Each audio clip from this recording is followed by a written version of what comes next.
la pensée positive, c'est pas parce que du jour au lendemain, tu te mets à penser positivement qu'il va arriver des bonnes affaires. Et des fois, ça continue d'aller mal. Puis c'est clair que l'être humain obéit à des lois d'évolution qui sont au-delà de lui puis de son désir en tant qu'ego. C'est sûr qu'il y a des choses qui peuvent échapper à l'individu, mais si l'individu utilise le maximum de marge de manœuvre, ou un peu comme l'effet placebo qu'on parlait tantôt, que la personne se représente étant en santé, puis qu'elle est bien, puis elle s'auto-hypnotise, peut-être que ça va favoriser davantage ces processus de guérison que l'autre qui est pessimiste par rapport à ça. Ouais, mais après, si elle meurt puis elle est dans l'astral, comme ça change rien. Je veux dire, sa mémoire en tant qu'âme, ça revient au même. Il n'y aura pas une sortie nécessairement de ça. C'est sûr que Tu ça ne sais, l'amènera pas nécessairement à vivre la fusion avec l'esprit, là, je suis d'accord ben avec là, toi. Par contre, ce que je veux dire, c'est qu'il y a quand même un impact de la puissance de la volonté individuelle qui est mobilisée dans un processus d'auto-guérison qu'on va retrouver sur quelqu'un qui a une volonté, par exemple, de s'auto-hypnotiser ou faire de la méditation dans l'optique de favoriser ces processus naturels de régénération. parce que la méditation puis l'auto-hypnose, il va y avoir une altération de la conscience pour avoir un certain effet. Comme dans l'auto-hypnose, on va se placer dans une position de suggestibilité ou de transe légère. Il reste que, Mhm. moi, ce que je prône, l'être humain va réellement être en contrôle, puis il va réellement être créatif quand il n'y aura plus besoin de recourir à des processus d'altération, puis que tout va se faire automatiquement, sans que ce soit... c'est comme tu vas... C'est déjà ça, le système, voyons, le système de protection immunitaire de l'être humain est déjà comme ça, il va agir par lui-même. Sans que tu aies à lui commander ou à faire quoi que ce soit, il va se déclencher lui-même. Donc, c'est d'aboutir un perfectionnement de ces processus naturels-là. Ça n'a pas besoin d'être conscient, dans le sens que j'ai pas envie d'avoir la capacité de m'auto-guérir si à chaque fois il faut que je fasse un paquet de rituels ou que je m'adonne ou que je me casse la tête avec ou je vais m'autant être malade puis mourir. Je sais pas si tu comprends, là. Ben, tu sais, je veux dire, c'est un peu comme la pensée positive, à un moment donné, ça devient comme des mantras. Mhm. Puis c'est toujours à recommencer, c'est pas automatique. Tandis que la vie, ça a quelque chose d'automatique. Les vraies forces de vie, ça serait supposé aller de soi. Donc, l'être humain, au lieu de vouloir intégrer d'une façon intégrale des forces de vie, il veut des techniques. Il veut au niveau de son intellect avoir le contrôle. C'est là où j'ai de la misère. J'ai de la misère avec ça. J'aime autant tomber malade puis crever puis recommencer d'une autre façon pour toi aussi de trouver une façon parce que je trouve que c'est pas une vie. Je trouve que c'est pas une vie. C'est à chaque fois que j'ai la moindre petite maladie, là, faut que je me mette à faire quelque chose de spécifique ou ça m'intéresse pas vraiment. Dans le sens que, tu sais, ça revient à des rituels puis c'est tout le temps recommencer. Ouais, je J'ai comprends pas ce envie que d'être dans l'auto-hypnose pour bien vivre. je comprends ce que tu veux dire, mais en même temps, dans certains cas, il y a un travail qui peut se faire à ce niveau-là, dans le sens à défaut de rien faire du tout ou de rester dans un état de déprimé ou d'impuissance. Bon, ben là, le monde qui sont déprimés, tu sais, j'ai été déprimant un bon bout de temps, puis à un moment donné, ça l'a arrêté. Puis aujourd'hui, je suis plus capable d'être déprimé. J'aime bien mieux avoir pris ce chemin-là que d'être obligé de me dédéprimer tout le temps. Dans le sens que si je serais encore déprimé de temps en temps, là, être obligé de recommencer à réussir là, à auto-réguler ça. Puis non, non, je suis bien content d'être allé au bout de cette affaire-là. Puis à un moment donné, ça a cassé. Dans le sens que c'est comment je pourrais dire ça? Je peux pas croire que le monde, c'est pas une vie non plus. Puis être déprimé à ce prix-là, j'aimerais mieux être déprimé. Oui, mais Parce en que, même temps, il y a des choses à refaire. Tu sais, si je prends par exemple quelqu'un qui s'entraîne physiquement, c'est sûr que moi j'aimerais ça m'entraîner une fois, puis après ça, je reste en bonne forme musculaire sans avoir à entretenir le véhicule physique. Non, ben genre, tu t'entraînerais sans avoir à y penser, sans effort. C'est tout. Genre, ça deviendrait quelque chose de tellement naturel que tu aurais pu dire, bon, aujourd'hui, je m'entraîne. OK, ça deviendrait comme un automatisme. Ben, c'est ça, ça deviendrait comme le reste. C'est ça, je veux dire, que ça devienne naturel. Que ce soit des processus qu'on n'a pas besoin de faire d'une façon, c'est comme si on se planifie, oh là, j'ai un plan d'entraînement. Puis non, de tout le temps suivre la vibration, puis sans réfléchir instinctivement, tout le temps faire la bonne affaire. Ça serait tout le temps ajusté, puis ça irait de vers de plus en plus ajusté, de plus en plus. Quelqu'un qui s'habite beaucoup, puis qui a un certain confort par rapport à son corps, à un moment donné, il va s'entraîner naturellement sans avoir à y penser, tout simplement parce que ça va y tenter. Non, je comprends, ça va être plus instinctif, intuitif. Mais ce que je voulais dire quand même, c'est qu'il peut y avoir un travail au niveau de la reconfiguration cognitive. Par exemple, si quelqu'un, à chaque fois qu'on dit le mot attentat, il vit de l'anxiété.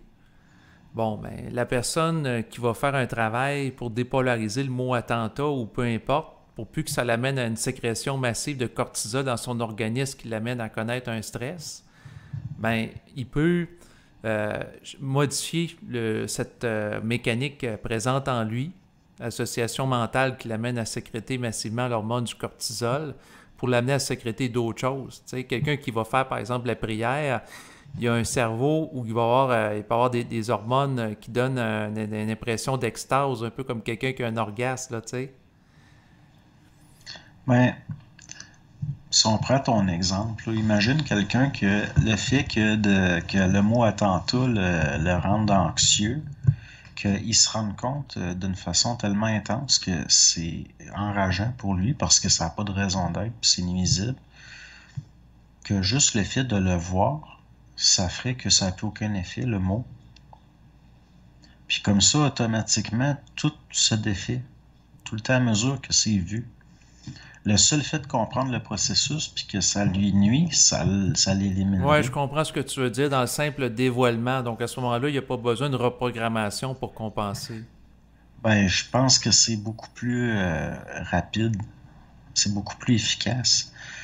Tu sais, c'est un petit peu.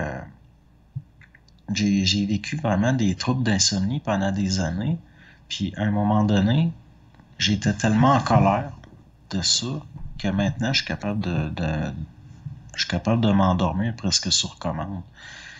Mais ça a pris des années que je voulais pas suivre aucune. On m'avait proposé toutes sortes d'affaires par rapport à ça. Puis je le savais que c'était juste parce que j'avais de l'énergie encore puis que je m'endormais pas, entre autres. C'était pas lié à de l'anxiété ou des affaires de même. Puis je refusais les médications, les pilules pour dormir. J'ai tout le temps tout refusé. Puis je me disais, un jour, je vais trouver la clé. Puis la clé, est-ce que ça a été dans le sens de contester ton double? Non. Ça a été que la colère s'était accumulée au fil des années. Puis un soir, j'étais tellement en colère de pas dormir encore que je suis devenu épuisé d'un coup. Puis je me suis dit, bon, ben, je m'en fous. Puis j'ai cessé d'y penser, puis je me suis endormi. Puis depuis ce temps-là, j'ai beaucoup moins de difficultés. J'ai plus jamais eu de... Juste d'être réveillé quand c'est la nuit, ça me met en colère. Puis finalement, ça fait que ça a fini par faire qu'avec le temps, ben, j'ai fini par me rendre compte que j'étais capable de commander à mon corps de dormir. Puis que c'était moi qui me maintenais réveillé. C'était réellement moi qui me maintenais réveillé.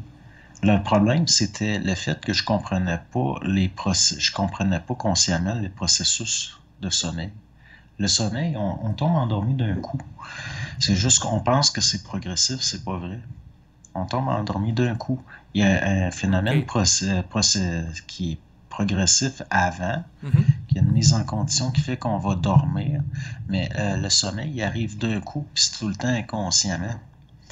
Tu sais, tu peux pas consciemment, je m'endors là à cette seconde-là, c'est pas comme ça que ça fonctionne, mais le fait d'avoir pendant des années subi ça, puis que ça me mettait profondément en colère, j'ai intégré, si on peut dire, une meilleure compréhension de ce qu'est le sommeil chez moi.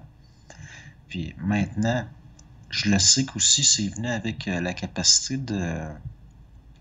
de cesser de penser à des choses inutiles d'une façon posée, tu sais. Penser volontairement, c'est dangereux si on veut dormir. Faut penser involontairement. Ben, c'est-à-dire Mais sans réfléchir intellectuellement. ouais, tu laisses passer les pensées sans t'attarder.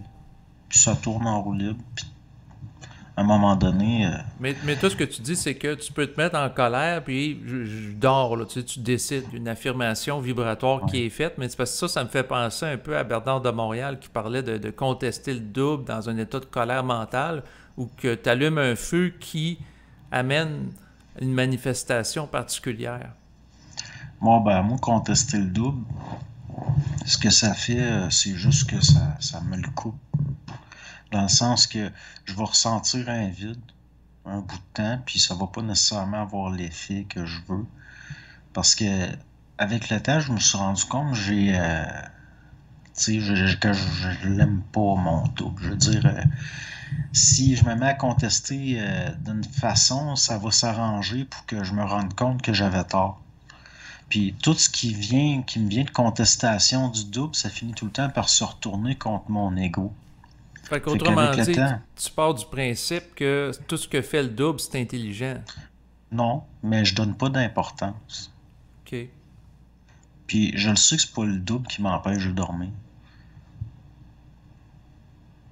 Tu sais, je le savais, que c'était pas le double qui Mhm. m'empêchait de dormir. C'était vraiment à cause d'une tension, entre autres, puis aussi cette espèce de mauvaise habitude que j'avais de réfléchir quand je me couchais, ce qu'il faut pas faire. Mhm. De toute façon, le double, je l'aurais contesté en disant arrange-toi pour que j'arrête de réfléchir à ça, je vais me faire envoyer promener. Là. Je veux dire, j'ai rien fait, moi, là. C'est pas de ma faute, là.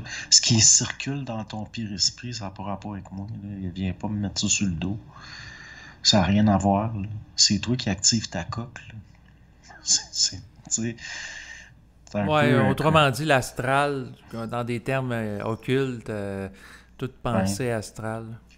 Et même, je vais me faire dire, non seulement c'est pas moi qui engendre ça, mais parce que tu engendres ça, tu m'empêches d'intervenir intelligemment puis de te donner de l'information pour empêcher ça.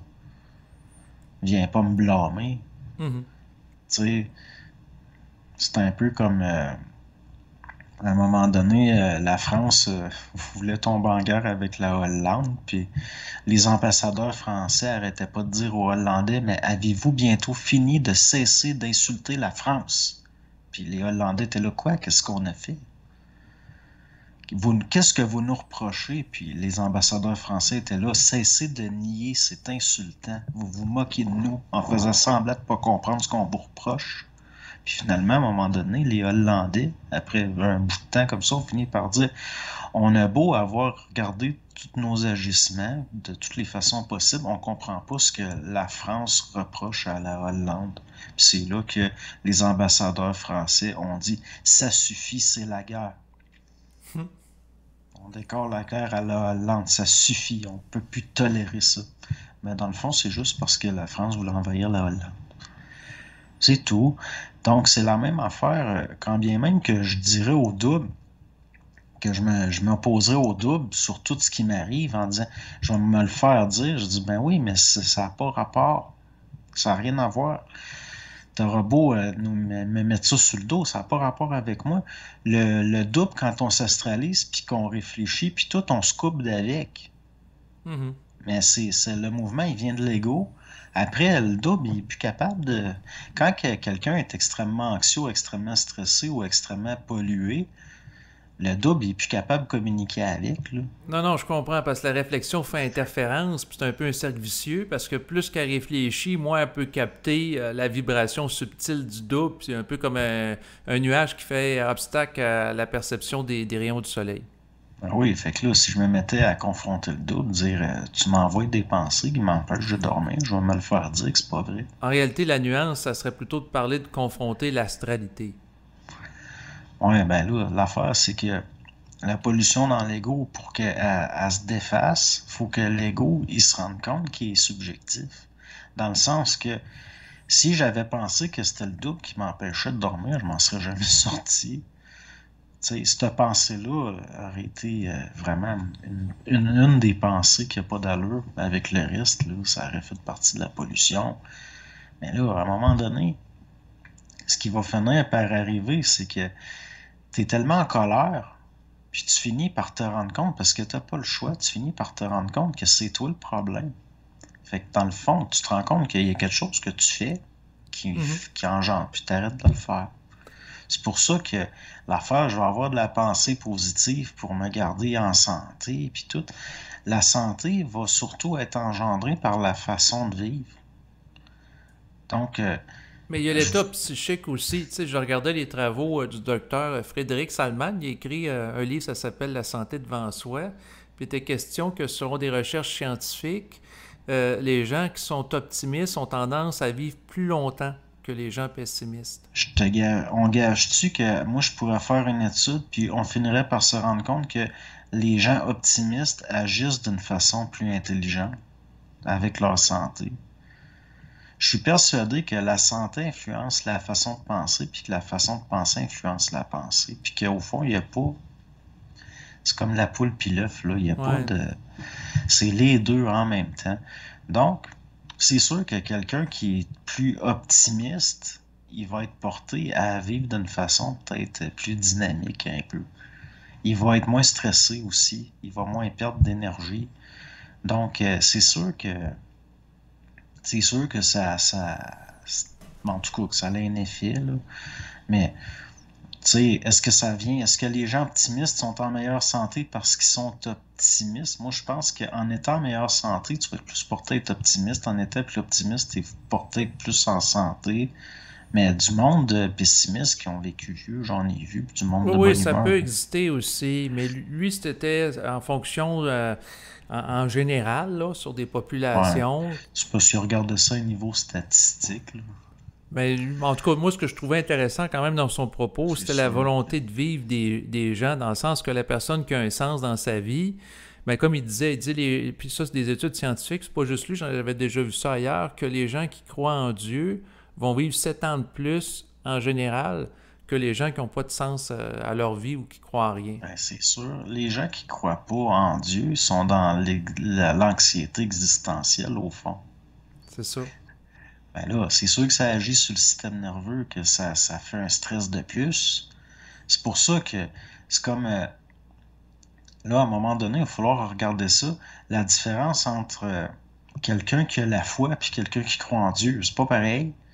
Quelqu'un qui a la foi, il croit pas en Dieu, il sait qu'il y a quelque chose. C'est ça la foi, il y a une confiance inébranlable. Tandis que la personne qui est obligée de croire en Dieu, ça c'est un peu comme une madame que je connais qui croit en Dieu, mais ça la dépresse. Puis l'affaire là, c'est que l'autre, en plus, l'autre qui finit par assumer qu'il est tout seul sans Dieu, lui, il vit moins longtemps. C'est parce qu'il y a un stress de plus, il faut qu'il assume de l'énergie de plus, qui est pas, c'est pas la providence qui va le sauver s'il arrive quelque chose. Mais il reste que, à mes yeux, ça revient tout à, je veux dire, c'est pas normal que le seul fait de croire ou pas croire ait une influence comme ça. Ça vient démontrer à quel point c'est l'être humain ce qui est décisif. C'est l'individu par rapport à lui-même qui est décisif. Parce que je crois ou pas en Dieu, ça change pas la réalité ou pas de Dieu en dehors. Mais l'être humain, il a peur. Il a peur d'être tout seul. Ça fait que là, qu'une fois qu'il se pense qu'il y a Dieu, il se sent bien moins tout seul, il a bien moins peur, il vit un petit peu plus longtemps. Mais il reste que l'affaire, on reste dans de la subjectivité, dans le sens que croire en Dieu ou pas croire en Dieu, ça change rien, dans le sens que la personne qui croit ou qui croit pas en Dieu, c'est parce qu'elle sait pas. Ça reste de la compensation Je pareille. comprends ce que tu veux dire, mais ça change concrètement quelque chose, que Dieu existe ou non dans la façon que la personne se représente, dans le sens que si elle croit en Dieu puis ça lui donne 7 ans de plus de vie, c'est pas rien, là. La mort est déjà là en tant que force. Je veux dire, il y a déjà une anxiété de ne pas savoir. C'est pour ça qu'on a besoin du besoin, soit de croire ou pas croire. C'est parce que le monde ne savent pas. Quelqu'un qui croit en Dieu puis quelqu'un qui ne croit pas en Dieu, les deux, ils ont de quoi en commun, ils ne savent pas. S'il savait si Dieu existe ou pas, il n'aurait pas à croire ou à pas croire. Fait que l'angoisse existentielle d'être seul sans Dieu est là à la base. Fait que c'est certain que la personne qui se met à croire en Dieu est avantageux. Parce qu'elle va avoir des phases où il y a moins de stress un peu, même s'il y a des périodes de doute. Mhm. Ça peut pas faire autrement. Mais il reste que, ben franchement, ça vient montrer à quel point l'être humain il est subjectif, puis à quel point ça a une incidence extraordinairement forte.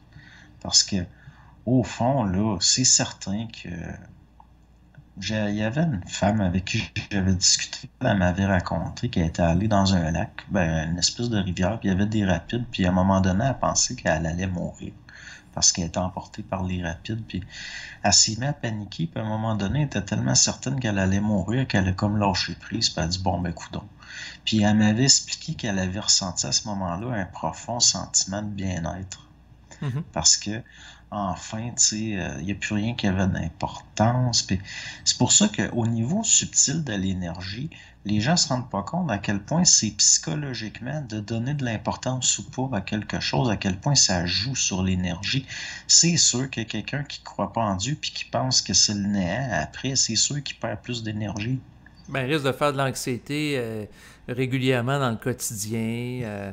Hein? Toute sa vie, ça doit être un trou noir. Exact. Puis quand il se couche le soir, c'est comme s'il se couchait dans de l'huile froide qui l'enveloppe. Ça doit être épouvantable. Mais ça, je veux dire, la plupart des gens ont des phases comme ça. Souvent, c'est quand ils sont enfants, puis que le premier animal de compagnie meurt. Ils se mettent à se poser des questions. Mais là, la nuit, là, ils commencent à avoir de l'insomnie, ils se posent des questions, puis ils ont peur qu'il n'y ait rien. Mais oui, mais cette espèce de peur-là du vide, puis de l'inconnu, Mhm. c'est certain que, bon, il va y avoir un paquet de mécanismes plus tard pour compenser ça, puis... mais toute l'angoisse existentielle humaine qui a abouti à des formes d'existentialisme, puis à toutes sortes d'affaires, on va se demander est-ce que la matière existe, t'sais. C'est tout lié au fait qu'on donne subjectivement de l'importance, psychologiquement parlant, en tant qu'égo, à des choses parce que on est complètement sous l'emprise de vieux instincts de survie, puis de vieilles angoisses de bébés qui pleurent. Puis, tu sais, au fond, la personne qui va vivre le plus longtemps, à mes yeux, c'est pas nécessairement celle qui croit ou qui croit pas en Dieu, c'est celle qui sait que c'est pas du ressort de son ego, puis qui donnera pas d'importance à ça, puis qui se dit, on verra. C'est ça. Excellent. Donc, à bientôt. Au revoir.